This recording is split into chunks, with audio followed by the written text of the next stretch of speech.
estoy feliz con Dios porque hoy día cumplimos 16 años, estamos adolescentes, estamos llegando a la juventud, y una iglesia que comenzó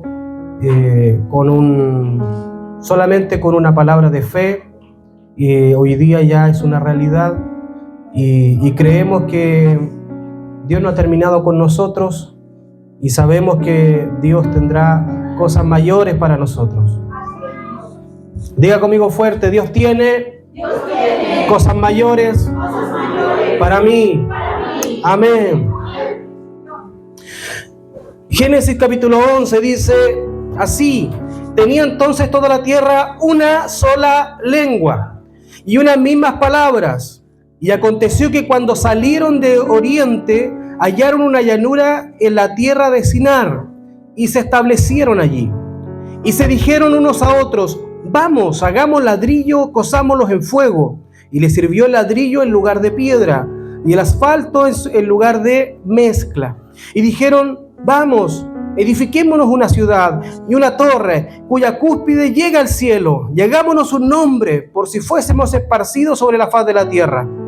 Y descendió Jehová para ver la ciudad y la torre que edificaban los hijos de los hombres, y dijo: he aquí, el pueblo es uno, y todos estos tienen un solo lenguaje, y han comenzado la obra, y nada les hará desistir ahora de lo que han pensado hacer.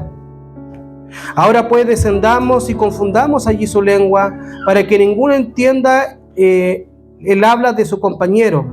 Y así los esparció Jehová desde allí sobre la faz de la tierra, y dejaron de edificar la ciudad.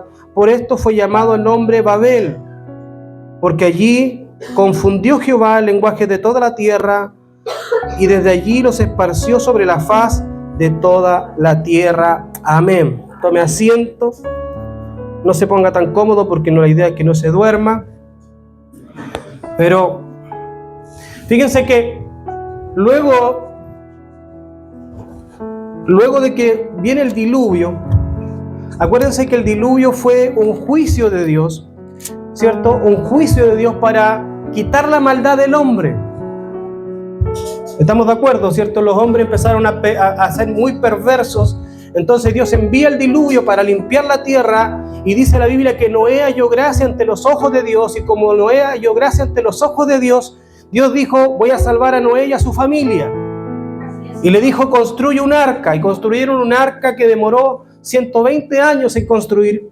Y resulta de que cuando termina de construir el arca, viene, cierto, el diluvio, viene la lluvia, se rompieron las fuentes de las aguas, y la tierra se inundó por completo, y solamente se salvó la familia de Noé.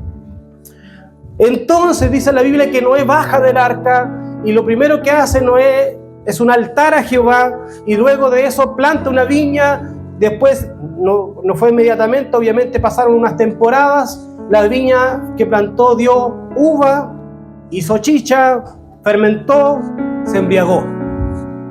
Noé se embriagó, y en su embriaguez, en su borrachera, se quitó la ropa, y sus hijos vieron su desnudez. Entonces la maldad del hombre era inevitable, porque ya estaba en su ADN. El pecado del hombre no estaba solamente en algunas personas, sino que estaba en el ADN, estaba en la identidad misma del hombre. Cuando desobedece a Dios en el huerto, sale en desobediencia, y de ese momento todos los hombres vienen con una tendencia pecaminosa. Noé había hallado gracia, y aún así, después de haber sido salvado, haber visto los milagros, haber visto el arca, haber visto lo que Dios prometió, y aún así Noé pecó, y sus hijos pecaron. Después la tierra creció, siguieron llegando nuevas generaciones, se multiplicaron. En ese tiempo no habían lo que se llama el nacimiento controlado. Las personas no les decían cuántos hijos debían tener, tenían los que más pudieran. No como hoy día, ¿cierto? Que hoy día nos dicen más o menos: no, tiene que tener 2, 3, máximo 4. Pero los antepasados nuestros 9, 10, ¿cuántos hijos tiene? 10, tampoco le decían. No, si nos quedan años para ser 10, 12. Porque los nacimientos no eran controlados antes, la natalidad no era controlada, hoy día es controlada. La sociedad te controla la natalidad. ¿Por qué? Porque te obliga a tener pocos hijos, porque si tienes muchos, el gasto es demasiado. Entonces, en ese tiempo se multiplicaban con rapidez. Y como se multiplicaron con rapidez, también la genética pecaminosa del hombre se multiplicó. Entonces, todos hablaban un mismo lenguaje. ¿Por qué? Porque de Noé venía solamente un lenguaje, no tenían otro idioma. Se entendían todos. Todos usaban los mismos términos, usaban las mismas palabras, usaban ni siquiera el idioma, era el lenguaje. Porque la Biblia no habla de idioma, habla de lenguaje. Porque, por ejemplo, el lenguaje es una cosa y el idioma es otro. Nosotros hablamos español, pero nuestro lenguaje es chileno, pero nosotros en España no nos entiende nadie. Uno va a España, ¿cierto? Y habla en chileno, no nos entiende nadie. Porque nosotros usamos términos, inventamos palabras, creamos términos, y la persona que está aprendiendo español y le aparece un chileno que le dice, no, vamos al tiro, ¿cachai? Y lo deja ahí. No, seis pao, po. Nosotros nos entendemos porque usamos el mismo lenguaje, pero las personas que no tienen nuestro idioma no nos entienden. Ellos se entendían completamente. Ellos tenían el mismo lenguaje. Y lo primero que quisieron hacer, empezaron a experimentar la construcción. Hacían casas de piedra con barro. Así construían antes. Usaban barro con paja.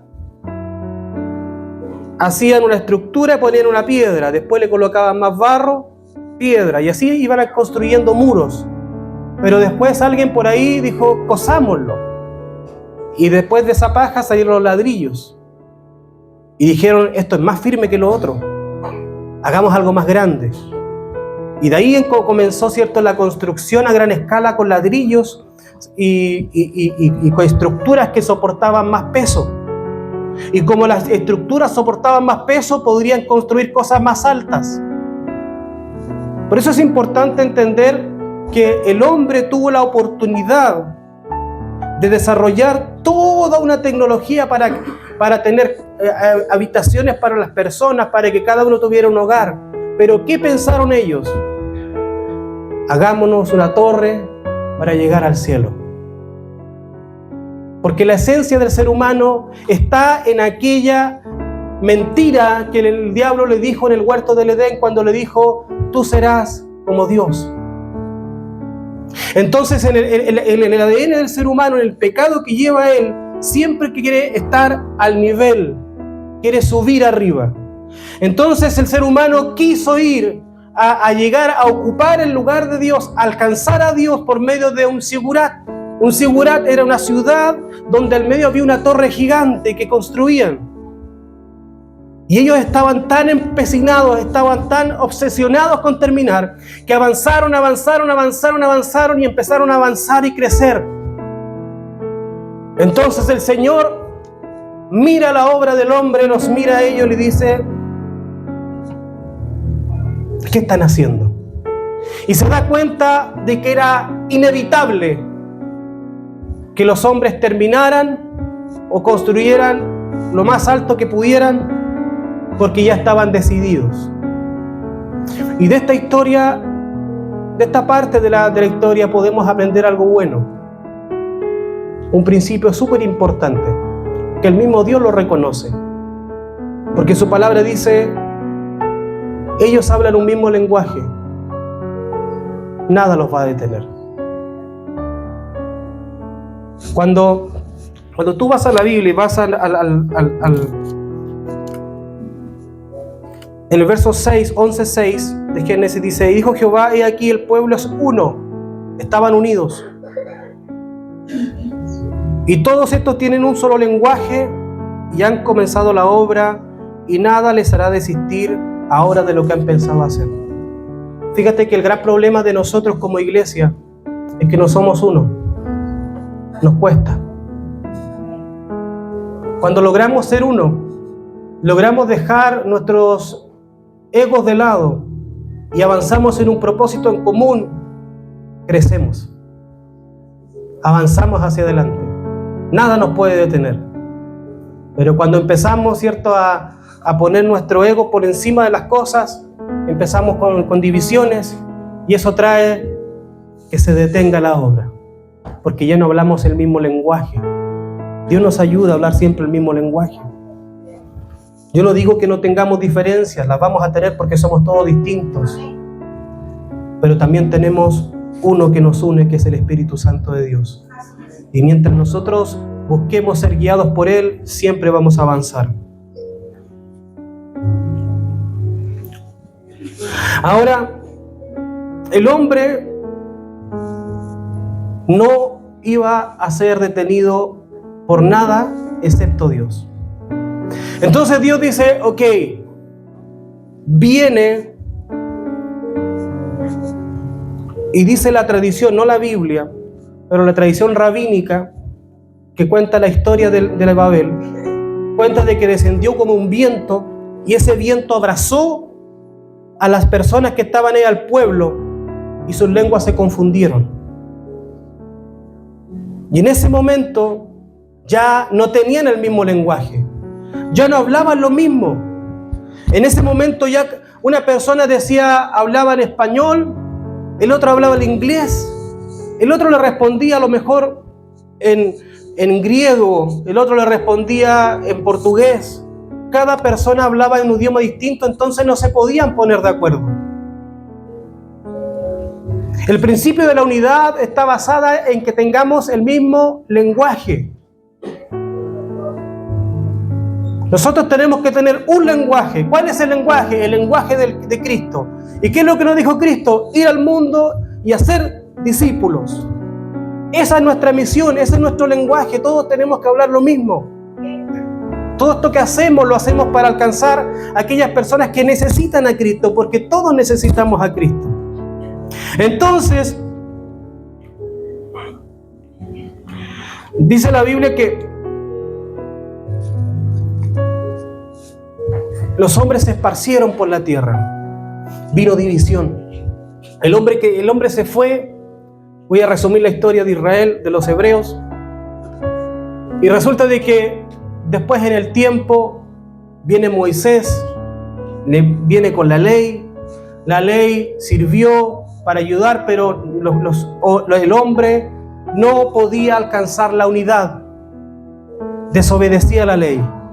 Entonces fueron esparcidos, fueron a Babilonia, se fueron a esclavitud, vinieron los profetas profetizaron, los profetas entregaron palabras, les decían: arrepiéntanse, vuélvanse al Señor, dejen lo malo que están haciendo, dejen los ídolos, dejen aquellas estructuras, dejen toda la idolatría y vuélvanse a Dios, que Dios es uno y los está esperando. Y el hombre no quería escuchar la voz de Dios, porque el hombre siempre quería hacer las cosas a su manera, siempre quiere alcanzar a Dios a su manera.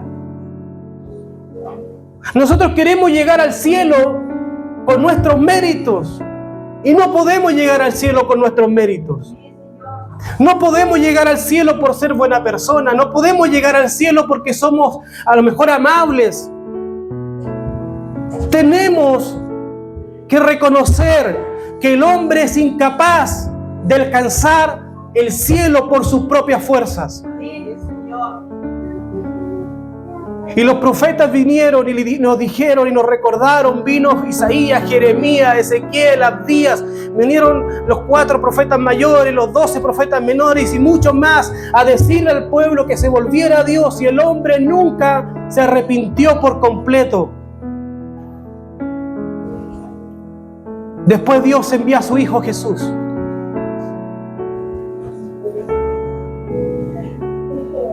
Cuando Juan el Bautista ve a Jesús, dice: ¡ay, el Cordero de Dios que quita el pecado del mundo!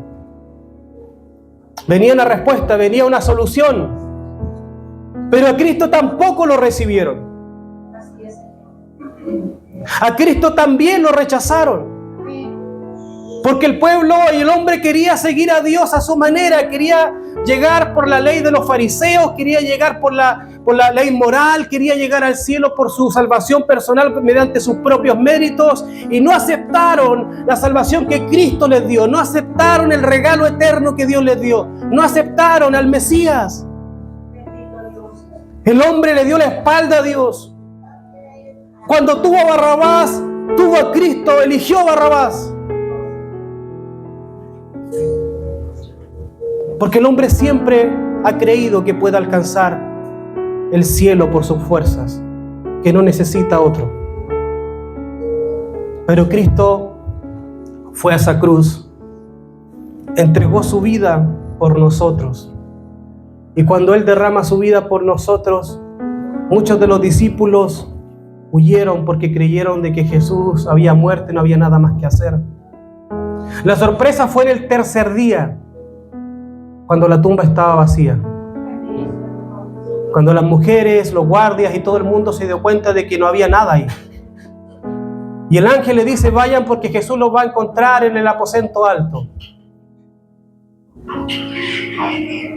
Y entonces empieza lo bueno, porque los discípulos empezaron a hacer memoria de lo que Jesús le había dicho. Vamos rápido a Juan capítulo 20, verso 22. Dice estas palabras: Jesús estaba en el huerto, se ya había resucitado. Jesús ya había resucitado, está con los discípulos y le dice estas palabras. Entonces Jesús dijo otra vez: paz a vosotros. Como me envió el Padre, así yo os envío. Y habiendo dicho esto, dijo, sopló y les dijo: recibid el Espíritu Santo. En ese momento Él estaba con sus discípulos. Y los discípulos reconocieron a Cristo resucitado. Lo conocían como maestro, lo conocían como rabí, lo conocían como aquel que había enseñado la palabra. Pero ahora lo estaban reconociendo como el Cristo resucitado, aquel que fue levantado de los muertos para reinar. Entonces ahora Jesús le dice: recibid el Espíritu Santo. Y por primera vez el hombre tiene comunión directa con el Espíritu Santo de nuevo. Sopló sobre ellos y el Espíritu Santo habitó en los discípulos. Eso se llama regeneración. Cuando uno nace y el Espíritu se reaviva en nosotros. Y los discípulos dijeron: ya ahora estamos. Cristo nos dijo: tenemos el Espíritu, ahora lo tenemos. Y Jesús le dice: esperen un poco. Esperen un poco, hagan memoria. Entonces los discípulos en ese momento empezaron a recordar las palabras de Jesús. Y se fueron a Juan. Vamos a Juan 14, 16. Pero cuando venga el Espíritu de verdad, aquí está hablando de que vendría otro Consolador, Él os guiará a toda verdad, porque no hablará por su propia cuenta, sino que hablará todo lo que lo oyere, y os hará saber todas las cosas que han de venir. Entonces el Espíritu Santo de Dios empezó a obrar y a recordar aquellas cosas que vendrían y que le pasarían al hombre. Entonces empezaron a acordar que Jesús prometió un Consolador nuevo. Otro Consolador con las mismas características, igual que Él, pero con la diferencia de que ahora habitaría en el hombre. Habitaría en Él. Ya no solamente de repente vendría, sino que habitaría permanentemente con Él. Juan 14, 16, un poquito antes. Jesús hablando de lo mismo dice, Juan 14, 16. Y yo rogaré al Padre y os dará otro Consolador para que esté con vosotros para siempre. El Espíritu de verdad, al cual el mundo no le puede recibir porque no le ve ni le conoce. Pero vosotros le conocéis porque mora con y estará en... ¿Se dan cuenta la diferencia? Aquí le está diciendo que el Espíritu Santo estará con ellos, al lado de ellos, porque estará también en ellos. Entonces, cuando viene Jesús después de resucitado y le dice a los discípulos: recibid el Espíritu Santo, los discípulos se acordaron de que Jesús le dijo que el Espíritu Santo habitaría en ellos. No solamente iba a ser su compañía, su amigo, su consolador, que van a estar conversando, que va a ser su confidente, sino que ahora estará en ellos. Diga conmigo: el Espíritu Santo está en mí. Otra vez: el Espíritu Santo está en mí. Amén.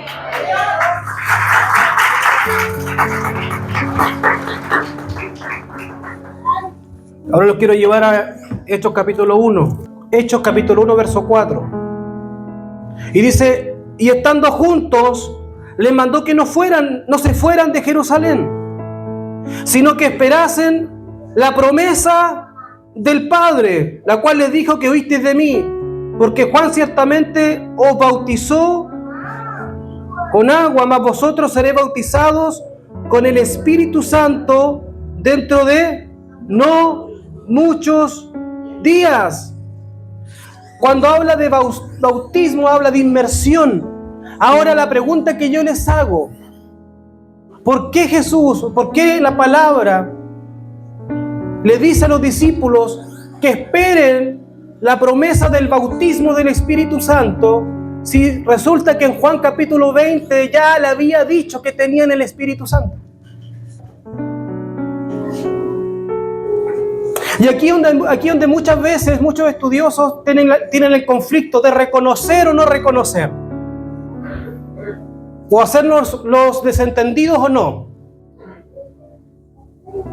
Pero la realidad, bajo los hechos bíblicos, es que ellos tenían al Espíritu Santo, pero faltaba algo, que era el bautismo. Porque cuando Jesús le sopló, le dijo recibir el Espíritu Santo, era para que ellos se regeneraran, se reavivaran. Pero cuando habla del Espíritu Santo, está hablando de la inversión, está hablando de la llenura para habilitar. Por eso le dijo: ustedes no vayan, porque no están capacitados todavía. Porque no ha venido sobre ustedes el poder, la autoridad, no ha venido eso todavía. ¿El Espíritu Santo está con ustedes? Sí, está con ustedes. Pero falta que ustedes sean bautizados completamente para que puedan poder predicar con denuedo, con poder, con autoridad, para que los dones fluyan, para que la profecía fluya, para que la sanidad fluya. Necesitamos que el Espíritu Santo esté sobre nosotros.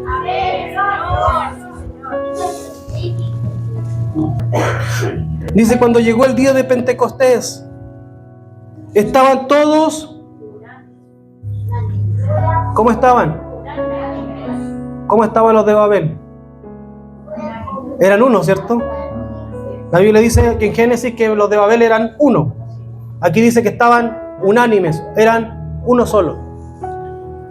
Y de repente, dice, vino del cielo un estruendo como viento recio que soplaba, el cual llenó toda la casa donde estaban sentados. Y se les esparcieron lenguas repartidas como de fuego, asentándose sobre cada uno de ellos, y fueron todos llenos del Espíritu Santo, y comenzaron a hablar en otras lenguas según el Espíritu les daba que hablasen.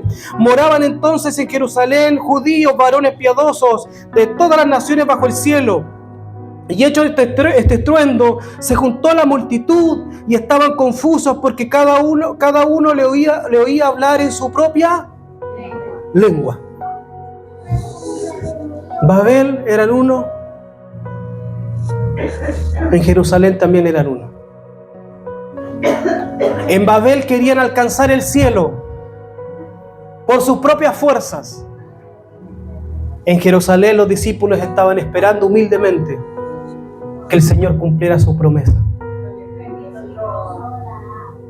¿Se dan cuenta la diferencia? Si nosotros queremos ver la gloria de Dios, no intentemos forzar a Dios. Esperemos que Dios haga conforme a su voluntad, porque Dios lo sabe hacer bien. Ellos esperaban anhelosamente esa promesa. La fiesta del Pentecostés tenía dos significados. Uno, el más conocido, que era la fiesta de las primicias, de las cosechas. Ese día todas las personas que trabajaban en cosechas y en primicias apartaban lo mejor para el Señor y lo llevaban al templo para ofrecerlo como primicia. Era el día de las primicias, el Pentecostés. ¿Por qué? Porque los apóstoles fueron las primicias del reino. Ellos fueron los primeros que predicaron, fueron los primeros que recibieron el Espíritu Santo. Ellos fueron los primeros que recibieron ese poder. Ellos eran las primicias de Dios. Dios nos entregó sus primicias, porque en ese día el pueblo entregaba las primicias. Pero también había otro significado que no todos conocen. Y es que la historia hebrea cuenta que para la fiesta del Pentecostés también se recordaba un hecho glorioso. Se celebraba el día en que Moisés recibió las tablas de la ley. Se celebraban dos cosas: que Moisés había recibido la ley, las tablas, los 10 mandamientos, y se celebraban las primicias.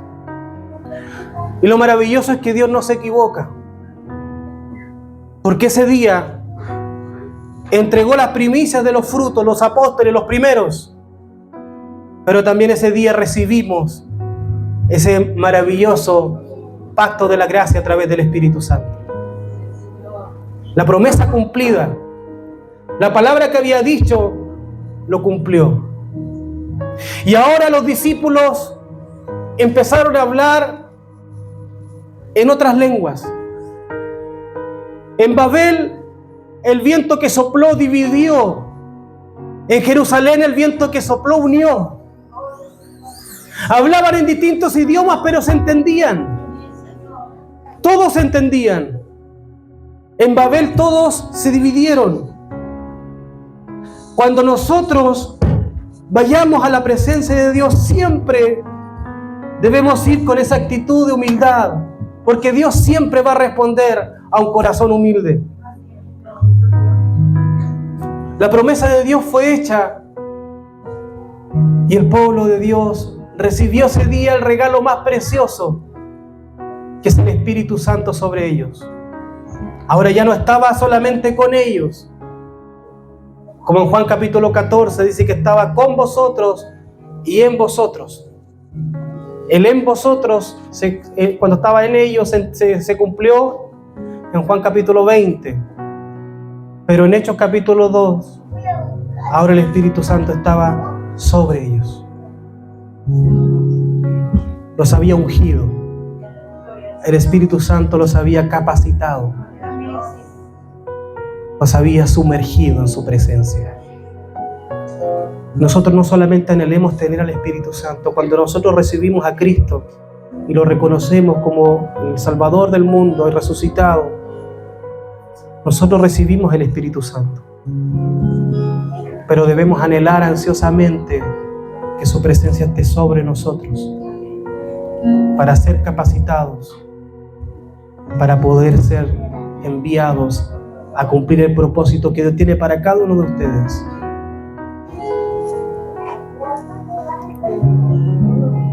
Hoy día celebramos, hoy día estamos alegres y es tiempo de que la iglesia se sumerja en aquella presencia que todo lo hace glorioso.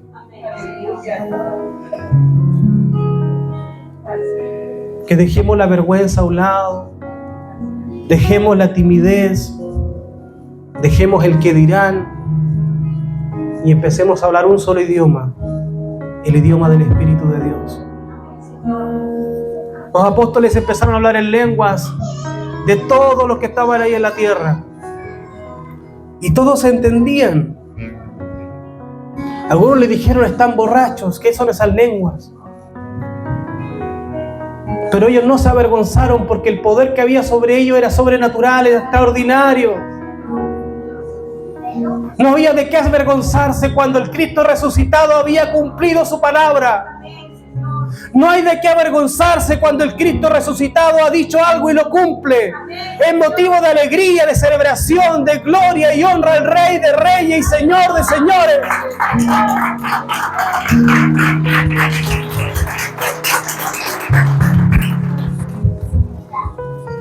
Una vez más Cristo lo dijo y Cristo lo hizo. Hoy día la iglesia tiene esa potestad. Pídele al Espíritu Santo que esté sobre ti para sanar, para restaurar, para cambiar la mentalidad. Delante de un hermano decía, yo pensaba de una manera distinta y veía el mundo de una manera diferente.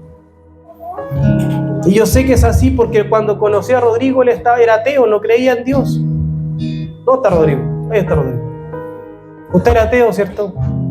Gracias a Dios.